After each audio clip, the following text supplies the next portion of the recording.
that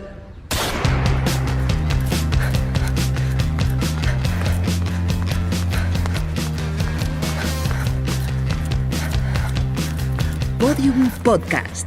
Lo mejor está por escuchar.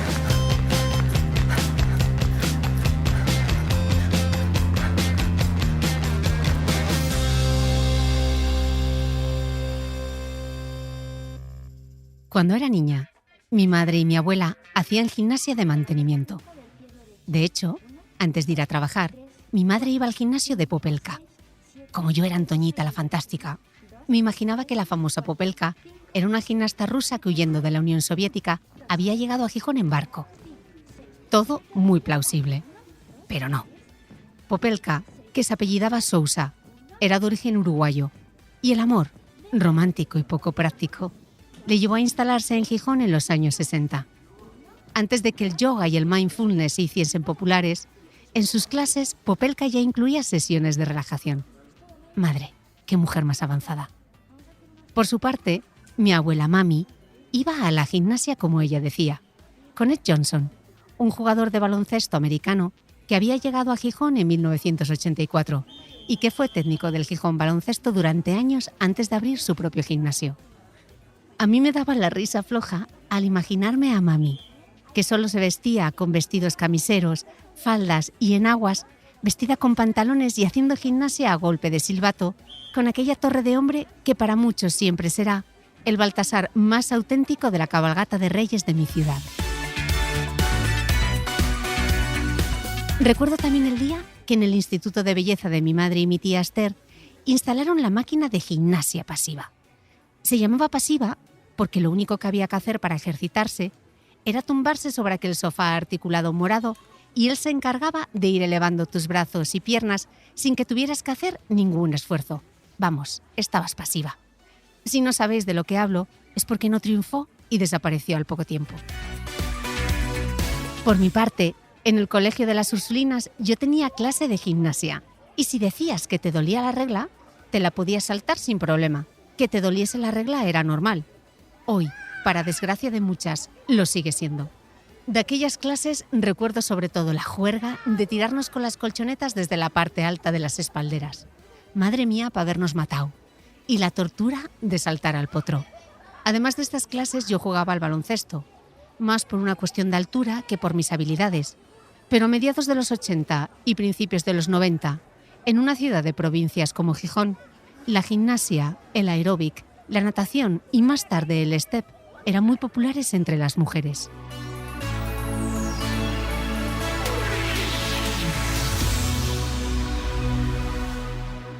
En los 3 episodios anteriores hemos hablado de corredoras que perseguían ser reconocidas como atletas.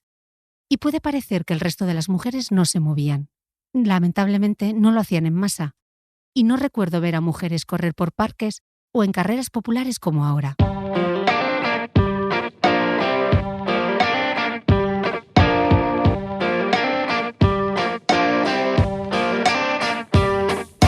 En este episodio quiero contaros cómo para la gran mayoría de las mujeres el ejercicio ha sido como un castigo, otra herramienta más de mortificación para dar la talla. Soy Cristina Mitre y esto es Mujeres que Corren.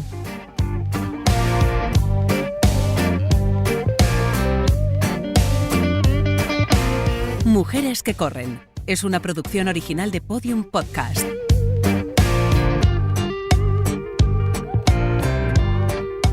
Episodio 4. Dar la talla.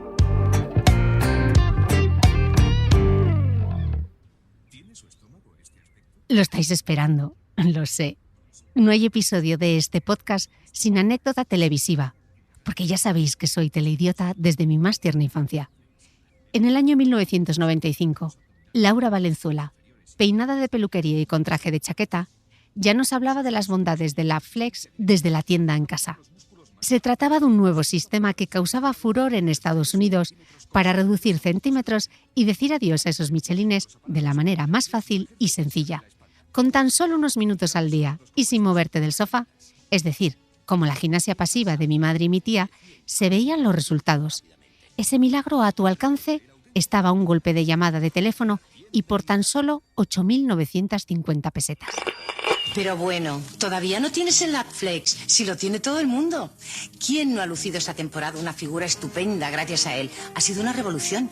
Hay muchas copias, pero ya sabes que el único y auténtico Flex solamente lo encontrarás aquí. Hacer ejercicio sin sudar, sin mucho esfuerzo y con resultados visibles a las pocas semanas eran las máximas de la época y siguió siendo así incluso muchos años después.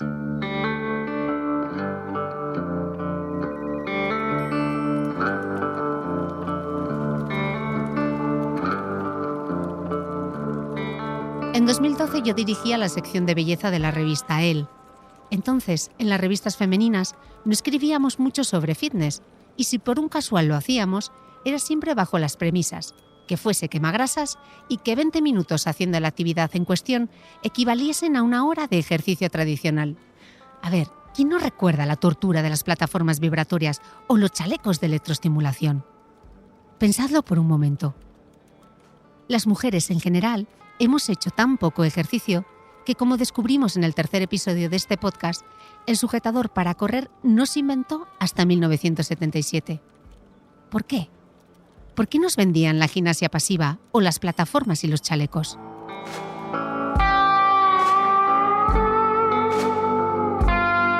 En su libro Let's Get Physical, How Women Discovered Exercise and Reshaped the World, Danielle Friedman recuerda algo que las que sois seguidoras de mi querida Nuria Pérez ya sabéis. Después de la Segunda Guerra Mundial, cuenta Friedman, a las mujeres se les pidió actuar como mujeres y verse como mujeres, en parte para combatir la paranoia de que éstas se habían vuelto muy masculinas durante la guerra, porque muchas habían cubierto los puestos de trabajo de los hombres que habían sido llamados a filas. Como ya os conté en el episodio sobre nuestras pioneras del deporte, eran muchos los médicos que advertían que si las mujeres se sobreesforzaban con el ejercicio, podrían tener problemas de fertilidad y sería difícil para ellas tener hijos. Para las mujeres de la época, aquello equivaldría a ser irrelevantes. Y así lo recordaba la corredora Catherine Switzer en esta entrevista del proyecto Aprendamos Juntos del BBVA y El País sobre por qué las mujeres no corrían. Pero ¿y las mujeres? Y me di cuenta de que no estaban allí porque tenían miedo. Se habían creído todas esas historias de que son débiles y frágiles, o que es cosa de hombres, o que se les caería el útero o cualquier sandez de esas. Se creían esos mitos y tenían miedo. Entonces, si querían que las mujeres tuvieran un aspecto femenino, o lo que se consideraba femenino para la época, pero no les dejaban hacer deporte por miedo a que perdiesen su feminidad, ¿de dónde salió entonces la presión para que se pusieran en forma y empezaran a consumir gimnasia pasiva, chalecos y todo tipo de aparatos absurdos como el Flex? Pues según cuenta Danielle Friedman, todo comenzó a mediados del siglo XX. Ahí, la industria del fitness estaba en pañales, pero el negocio de las dietas ya estaba a pleno rendimiento.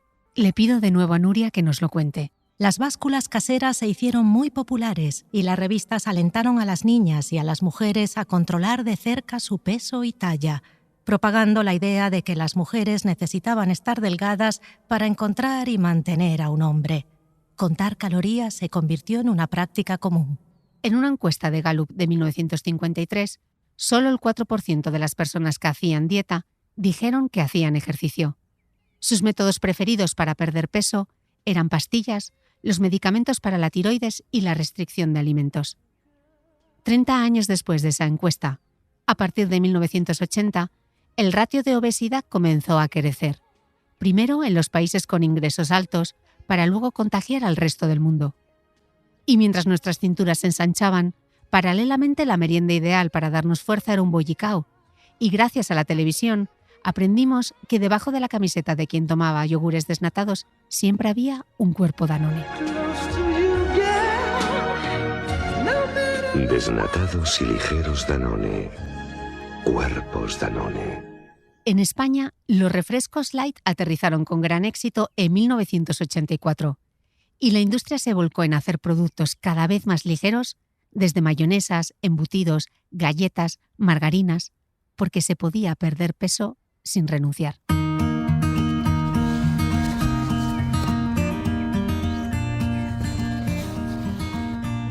El pasado verano a mi hermano Luis le tocó hacer limpieza del trastero de casa de mis padres y allí aparecieron varias cajas con mis cosas. Mi madre, a quien yo he llamado siempre el brazo de Dios, fue sin saberlo la discípula número 1 de Marie Kondo en Gijón. Cuando me decía que tenía que colocar mi armario, primero pasaba su brazo por las baldas para arrasar con todo y asegurarse así de que lo hacía. Sus limpiezas generales ponían la casa literalmente patas arriba. Pensaba que tras varias de esas limpiezas generales, poco quedaría de mi pasado. Pero entre carretes de fotos y algún apunte universitario despistado, en aquellas 2 míseras cajas apareció mi mítica carpeta de Naf Naf de tercero de BUP. A excepción de Madonna, he sido muy poco mitómana.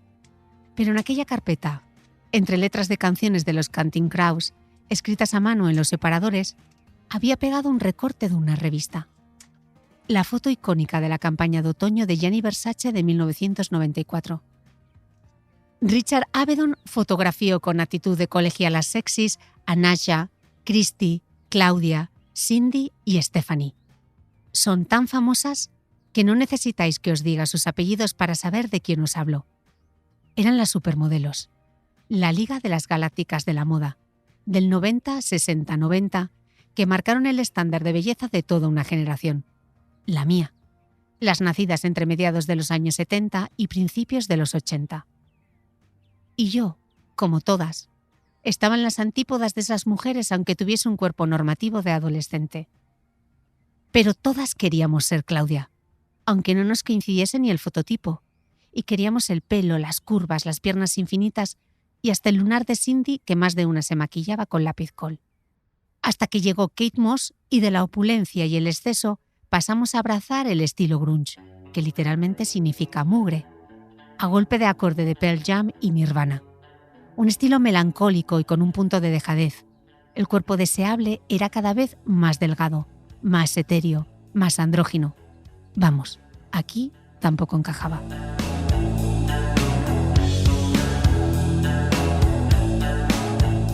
Y aunque la moda iba por un lado, la realidad de nuestros cuerpos era y es otra. Como escribe Louise Frostkopf en su libro Calories and Corsets, muchas de nosotras vivimos bajo la tiranía de una forma corporal prescrita culturalmente, donde la dieta es la norma y un cuerpo delgado es el objetivo. Cuando una persona controla la autoestima, es mucho más fácil que baje de peso.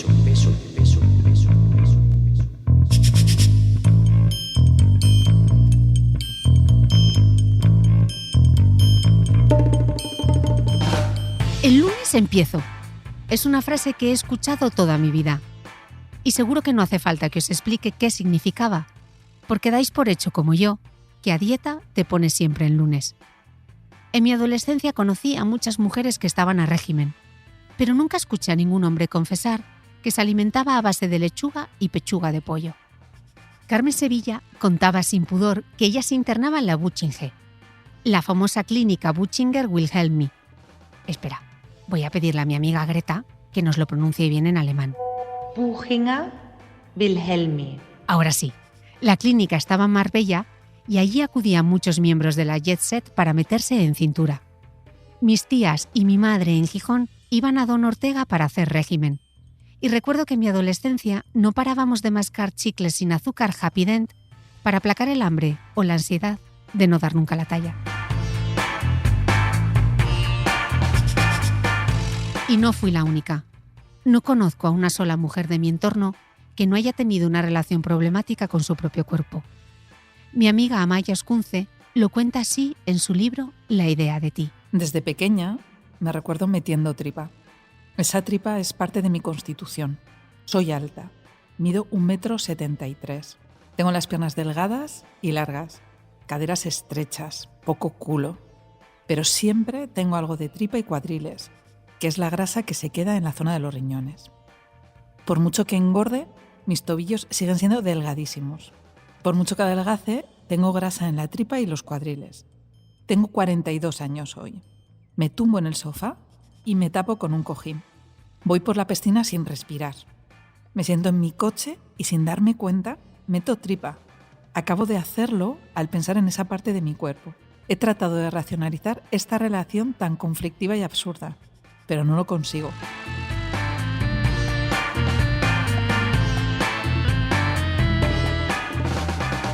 Esto que dice Amaya empieza a ser algo que poco a poco reconocemos abiertamente. Incluso, algunas actrices se han atrevido ahora a alzar la voz. Recientemente, en una rueda de prensa durante el Festival de Cine de Berlín, la actriz Emma Thompson verbalizó lo que muchas mujeres sufren en silencio: la tiranía de la propia imagen frente al espejo. No estamos acostumbrados a ver cuerpos sin retocar en la pantalla. Solo estamos acostumbrados a ver cuerpos que han sido entrenados. No puedo quedarme quieta delante de un espejo. Si me pongo frente a un espejo, siempre tengo que meter algo hacia adentro. Me pongo de lado, hago algo. No puedo quedarme ahí quieta. ¿Por qué habría de hacerlo? Es horrible, pero ese es el problema, ¿no? Que hemos sido, no tú, sino cualquier mujer a la que le hayan lavado el cerebro toda la vida, educadas para odiar nuestros cuerpos. Esto es un hecho. Todo lo que nos rodea nos recuerda lo imperfectas que somos y todo lo que tenemos mal. Todo está mal y tienes que verte así. Así que intenta ponerte delante de un espejo. Quítate la ropa y no te muevas. No te muevas. Solo acéptalo. No lo juzgues. Es lo más difícil que he tenido que hacer nunca. Algo que nunca había hecho como actriz. ¿Están cambiando las cosas? No, claro que no. O al menos no al ritmo esperado. Mientras le doy vueltas a este guión, se acaban de entregar los premios Goya 2023. Y el trending topic del momento ha sido la talla de la actriz Berta Vázquez. Una vez más, el cuerpo de una mujer es el centro del debate. No voy a negar que en el pasado yo misma he escrito titulares como cuerpo de bikini o pierde 2 tallas, que hoy nunca firmaría, porque tengo más perspectiva y más experiencia. Pero el hecho de que en las webs y las campañas de marcas de moda, belleza y fitness aparezcan modelos curvy, las mal llamadas tallas grandes, esto no nos hace más inclusivos. Lo explica así la periodista Paloma Abad en su newsletter Pretty In, Pretty Out. Hace años que las marcas de moda empezaron a incluir cuotas en sus campañas. Fíjate, cuando vayas a un H&M o a un Zara, encontrarás una modelo asiática, una modelo negra, una modelo latina, una modelo nórdica, una modelo curvy. Check, check, check, check. Estamos todas ahí. Bueno, nuestras mejores versiones, en una sola foto. Pero ¿sabes lo que pasa? Por mucho que la industria iniciase ese movimiento, real o impostado, eso no es lo importante ahora, de cambio, el público sigue pensando que gorda es un adjetivo que no favorece a nadie. Y es que tener obesidad es un estigma. Y la ciencia lo corrobora. Antes de continuar, vamos a aclarar un dato. ¿Cómo se mide la obesidad y el sobrepeso? Con el índice de masa corporal, IMC. Se calcula dividiendo el peso de una persona en kilos por el cuadrado de su estatura en metros, kilogramos partido de metros cuadrados. A pesar de las limitaciones de este cálculo, la obesidad se define como un IMC igual o superior a 30 y el sobrepeso por un IMC igual o superior a 25. Hoy, más del 25% de los adultos de los países occidentalizados tienen obesidad. Y ya se habla de pandemia. De continuar esta tendencia, para 2025 la prevalencia global de la obesidad alcanzará el 18% de los hombres y alrededor del 21% de las mujeres. Está probado que la obesidad se asocia con un mayor riesgo de desarrollar enfermedades, como la enfermedad cardíaca coronaria, accidentes cerebrovasculares o diabetes mellitus. Pero también se ha demostrado que el estigma social asociado a la obesidad implica sesgos o conductas discriminatorias hacia las personas con sobrepeso u obesidad, incluso por parte de los profesionales de la salud.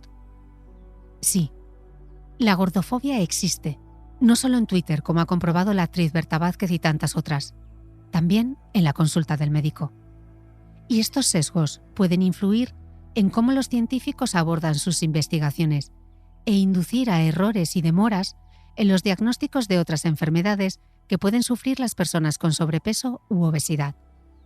Es triste y muy desafortunado que con la obesidad pase algo que no ocurre con otras enfermedades, como por ejemplo el cáncer. Y me refiero a la culpa y el estigma que arrastra el paciente como si fuese el responsable de su enfermedad por culpa de sus malos hábitos.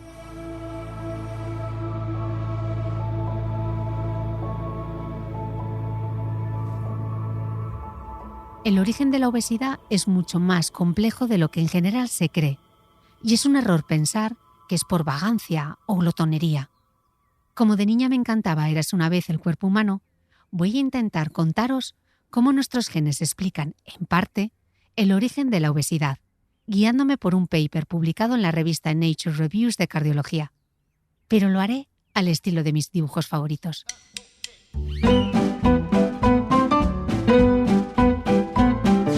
En algún punto de la evolución humana, desarrollamos una habilidad única para nuestra supervivencia, la de almacenar y retener grasa.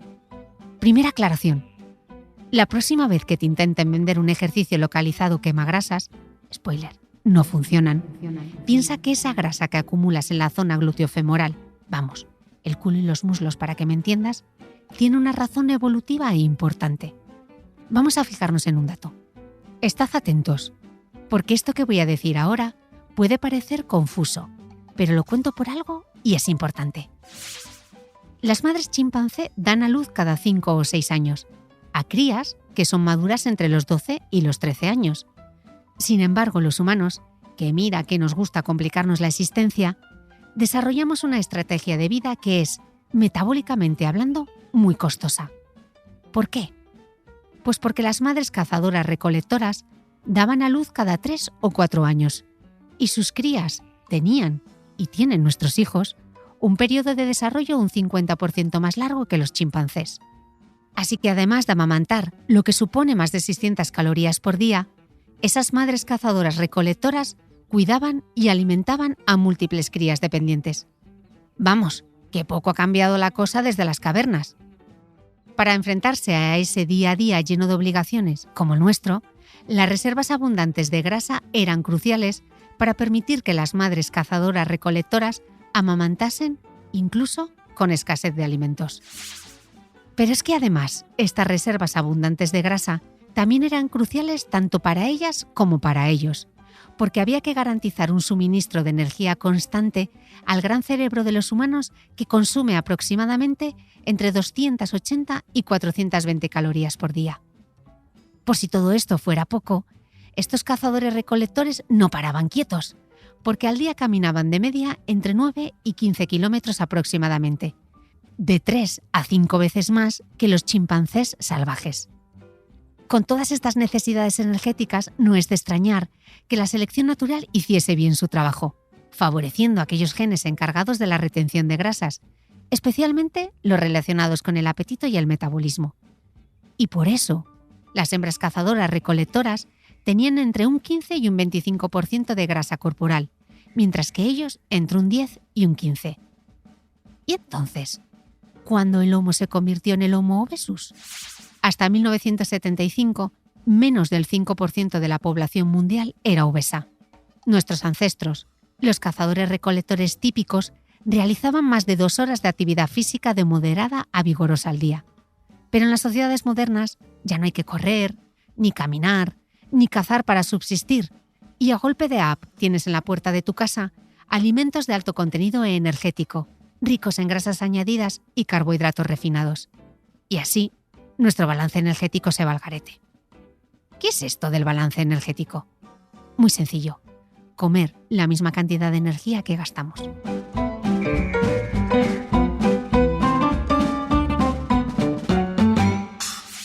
Así que aquí estamos, en 2023, con el balance energético hecho un Cristo y la selección natural que es muy lista. Ella es la responsable de habernos dotado de aquellos genes que favorecían el aumento del apetito y la retención de grasas por si llegaban mal dadas. Esta es una de las causas que pueden explicar por qué nos cuesta tanto perder peso. De hecho, se sabe que un gran porcentaje de personas con obesidad pierden una cantidad considerable de peso cuando hacen dieta, particularmente en los 6 primeros meses, pero luego alcanzan una meseta e incluso recuperan peso. Y es que nuestra propia biología no nos lo pone fácil. No es cuestión de falta de fuerza de voluntad o glotonería. La causa, como veis, es mucho más enrevesada. En noviembre de 2022, tras acudir a un encuentro científico de la Royal Society en Londres, que reunió a algunos de los investigadores más reconocidos sobre obesidad, la periodista Julia Velouz escribía en el New York Times que le había llamado muchísimo la atención la brecha entre la investigación de la obesidad y la realidad del día a día. En esas charlas nadie habló de los libros de dietas, ni de los productos milagrosos, ni del ayuno intermitente, ni de los productos depurativos, porque la obesidad es una enfermedad multifactorial, crónica y muy compleja, mucho más de lo que la mayoría se imagina. ¿Hemos vivido en una mentira muy gorda? Se pregunta la periodista Farrah Storr en su newsletter Things Worth Knowing, en la que reflexiona sobre el movimiento Body Positive. En 2018, Farrah escogió a Tess Holliday como portada de la revista Cosmopolitan que dirigía por aquel entonces. La elección de Holliday, una modelo americana de 136 kilos, hizo correr ríos de tinta entre quienes aplaudían la valentía de la revista al poner en portada a una modelo de talla 54 y en bañador, y quienes acusaban a Al Medio de hacer apología de la obesidad. Pese a haber sido el foco de un intenso debate en medios y en redes, lo cierto es que aquel número de Cosmopolitan vendió menos que cualquier otra portada con un rostro televisivo conocido. Como decía Paloma, el público sigue pensando que gorda es un adjetivo que no favorece a nadie. Como recuerda Storr, en 2019 las pasarelas comenzaron a llenarse de modelos con traseros generosos y pechos bamboleantes. Ashley Ryan, Paloma Alcéser, Alba Clare. Ese mismo año, marcas como Reformation, Anthropology y Veronica Behr introdujeron en sus colecciones tallas grandes que iban más allá de la 42. Las celebrities también se sumaron, hablando finalmente de amar y aceptar sus cuerpos tal y como eran. Parecía una victoria, hasta que todo quedó en silencio.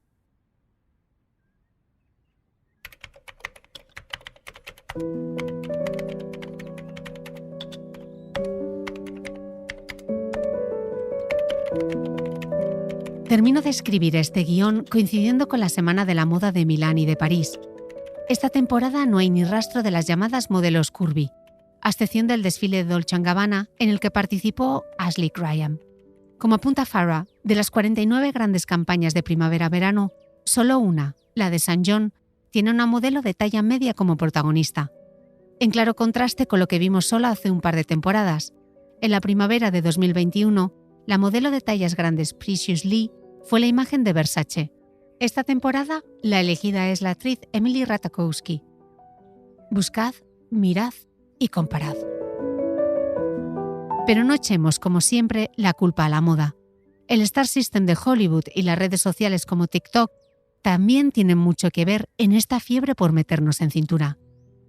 Si os digo semaglutida y liraglutida, quizá no sepáis de qué os hablo, pero seguro que habéis escuchado hablar de Ozempic y Saxenda, dos fármacos que se utilizan para tratar la diabetes de tipo 2 y que, como inhiben el apetito y alargan la sensación de saciedad, se han empezado a utilizar para la pérdida de peso con fines estéticos. Sí, para deshacerte de esos kilillos de más. Se han puesto tan de moda que han llegado a agotarse en las farmacias. Y esto no está exento de peligros, porque es fundamental que un médico los prescriba y establezca el tratamiento. Así que, como en el juego de la oca, con el tema de la talla hemos vuelto a la casilla de salida de los Juegos del Hambre. Y en esta pelea contra la báscula y la imagen perfecta con la que nos bombardean, el ejercicio como estrategia para perder peso también ha sido una constante. Yo misma empecé a correr en 2009 porque necesitaba quitarme los kilos del verano. Me sobran 5, me tengo que quitar 2, he cogido 3... Son frases que yo misma he dicho en conversaciones con mis amigas. Ni idea tenía entonces de lo realmente importante, nuestra composición corporal, cuánto es grasa y cuánto es músculo. Pero en nuestro imaginario siempre hay un número, tu peso y tu talla ideal. Como explica la periodista Virginia Soule-Smith, autora de la newsletter Burn Toast, hay muchos beneficios del ejercicio que van mucho más allá de la pérdida de peso. Cuando definimos la salud y el estado físico exclusivamente a través del prisma de la talla de los pantalones, ignoramos la miríada de otras medidas que importan más. Hacer ejercicio regularmente puede desarrollar fuerza y flexibilidad, al tiempo que reduce los síntomas de ansiedad y depresión y mejora los biomarcadores de salud como la presión arterial y el colesterol. Y esto es solo el comienzo de la lista. Si las personas sienten que han fallado en el ejercicio porque no bajaron de talla, se perderán todos sus otros beneficios. Y por esto es tan importante cambiar de una vez por todas la conversación. Como dice el doctor Javier Butragueño respecto a la obesidad, La solución no he visto que sea la pérdida de peso, sino modificar creencias limitantes y cambiar las conversaciones sobre el ejercicio, la dieta y el trabajo psicológico.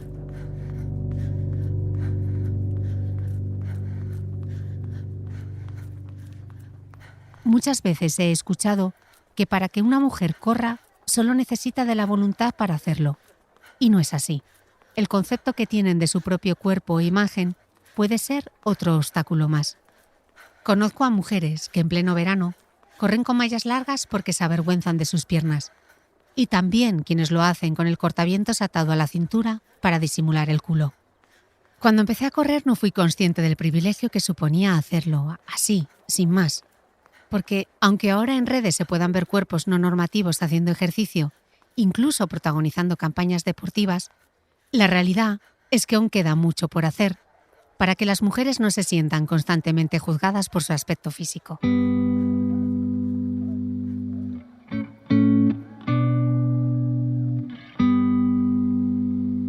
Hace poco me apunté a una clase de entrenamiento de fuerza en Crank, el estudio de fitness al que voy en Dubái a hacer ciclo. Me chocó mucho que en la clase no hubiese espejos y que estuviésemos casi en penumbra. Al salir, Nelson, el profesor, me preguntó qué me había parecido. Las clases de fuerza tipo circuito y de alta intensidad me gustan porque son siempre muy divertidas, retadoras y se me pasan volando. Sin embargo, le comenté que me había chocado la poca luz que había y que en lugar de espejos hubiese unos cristales ahumados. Claro, hay quien no quiere verse ni ser visto. Aquella respuesta no me la esperaba. Era algo en lo que yo nunca había caído. Pero sí, los gimnasios deberían ser espacios más inclusivos. Y esto también se ha estudiado. Entre otras muchas cosas, deberían tener menos espejos para centrarse más en el movimiento, con máquinas adaptadas a las necesidades de todas las tallas, menos carteles e imágenes que representen ideales corporales poco realistas y el uso de un lenguaje respetuoso. ¿Y si en lugar de movernos poniendo el foco siempre en la pérdida de peso, lo hiciésemos pensando en nuestra salud mental? ¿Podría el running convertirse en una buena terapia? Esto os lo contaré en el siguiente episodio.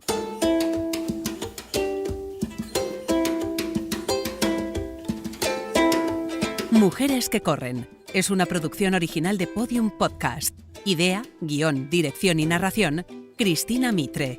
Con diseño sonoro de Elizabeth Búa. Producción, Jesús Blanquiño. Edición, Ana Rivera. Lourdes Moreno Cazalla en la producción ejecutiva.